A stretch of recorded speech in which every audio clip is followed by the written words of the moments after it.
Hi and welcome to another Tabitha's Glass Emporium YouTube video. Today we're going to do one for kids. I do a lot of workshops for kids in my studio. They love coming and doing glass, and it's fun to think up projects that they can do safely within the space. So today we're doing a wildflower meadow. We start off by needing to make a blank for them to work with. We can't give them glass like this because they could cut their fingers. So we want to fuse it. So we end up with a piece of glass like this that kids can work on safely without cutting their fingers. So the things we need are a bit of 3mm bullseye glass. You can do any size you want. This one's about 10 centimetres by 7 centimetres. That would be 5 inches by 2.5 inches. We want a bit of wire. So you're putting a bit of wire. You can drill if you want, but a lot of us don't like drilling. So putting a bit of wire in. This one's got nichronium, but you can also use just plain copper wire. It's cheap and easy to get. Now my brother got me this for Christmas last year. Best present for Christmas ever. If you've got a relation, you need to tell them what to get. This set of tools from most jewellery suppliers. Comes with lots of useful things. So you've got your wire cutters. So you can cut a piece of wire. And what you want to do is you want to bend those ones. There's normally a set with their round pinned things, and as you can see on here, we bent the bits back. That helps the wire stick in the glass and not pull out.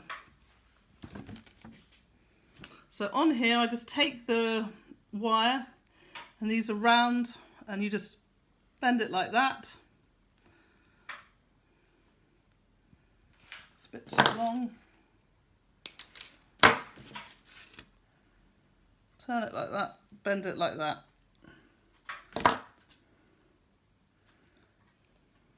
You can do it without these, but they do make it handy and easy. And so you're going to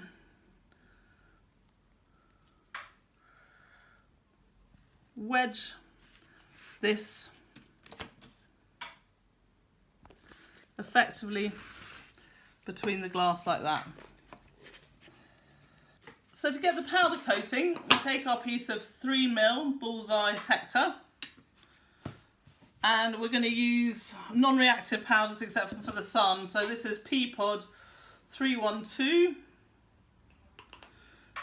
Put a good covering of that at the bottom.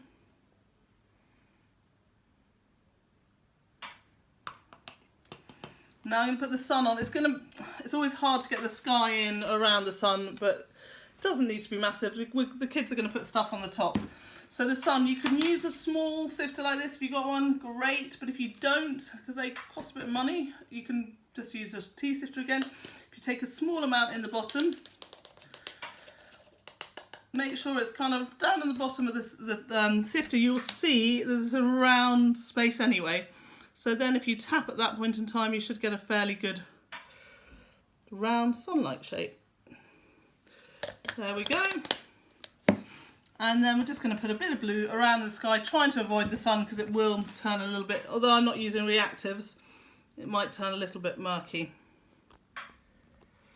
And I'm not using protection. You should be wearing your breathing face masks if you're using powders. I'm not, so you can hear me. And I would normally reclaim the powders after each one, but I'm not.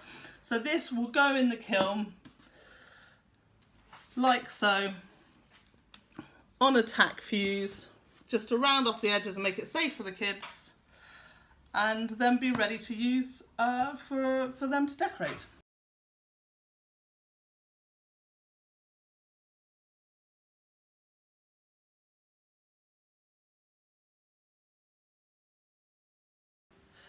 So now we're ready. We have the base plate pre-fired, and here is Riva, my 6-year-old daughter. She would much rather be showing us surprise toys, but fantastically she's here today to show us how she would make, as she wants to call it, an enchanted meadow. Take it away, Riva. So, I have all these things like grass and flowers. Oops. And like these could be tomatoes and strawberries. Lovely, beautiful flowers. This could even be like violet flowers. And this could be so you can put these like frogs too. You can even make a lake out of this. And now I'm going to put on some grass. First I'm going to put some glue.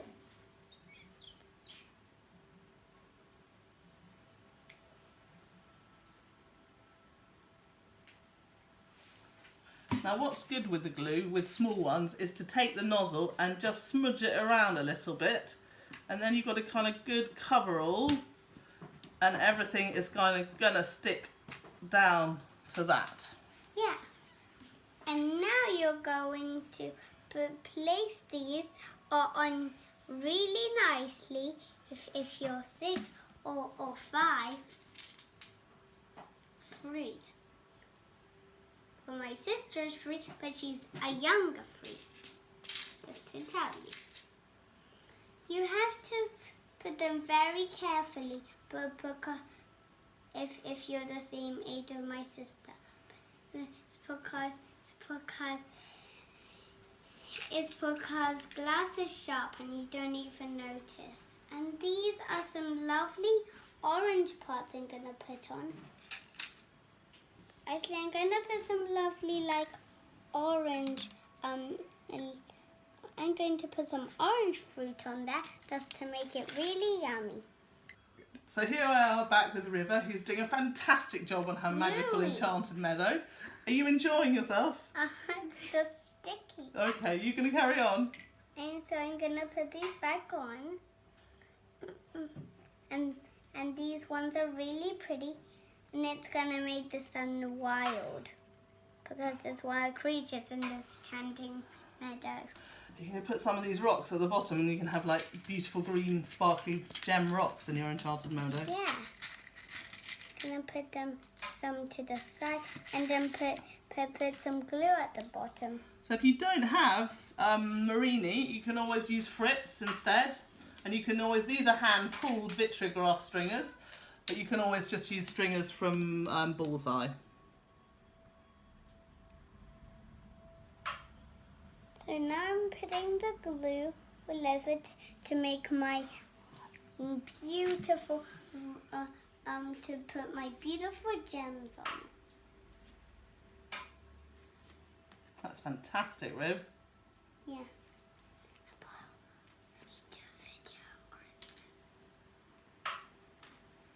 She's already planning Christmas videos.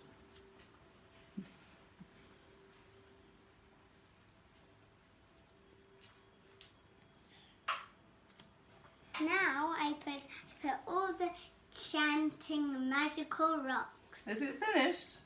No, not yet. So I think Riva's done now. You've done such a top job.